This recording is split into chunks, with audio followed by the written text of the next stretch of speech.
Hi! నేను Chandramouli. Welcome to Chandu knowledge hub. Science చదువుకోవడమే కాదండి. Application of basic science into daily life is also important. So, మనం ఈరోజు epiglottis గురించి చదువుదామండి.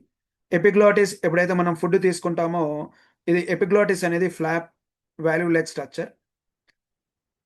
ఎప్పుడైతే మనం ఫుడ్ తీసుకుంటామో, అప్పుడు ఇది ఎపిగ్లాటిస్ అనేది క్లోజ్ అవుతది. ఈ క్లోజ్ అవ్వడం ద్వారా ఫుడ్ ట్రాకియా, లంగ్స్‌లోకి ఎంటర్ కాకుండా ప్రివెంట్ చేస్తదండి. సో, మనం పెద్దవారంటారు. ఎప్పుడైతే మనము ఫుడ్ తీసుకున్నప్పుడు మాట్లాడొద్దని అని చెప్తూ ఉంటారు. అప్పుడు ఫుడ్ తీసుకున్నప్పుడు మాట్లాడడము చేస్తే ఎపిగ్లాటిస్ అనేది ఓపెన్ అవుతది. ఎపిగ్లాటిస్ అనేది ఓపెన్ కావడం వల్ల ట్రాకియా అండ్ లంగ్స్‌లోకి ఫుడ్ ఎంటర్ అవుతది.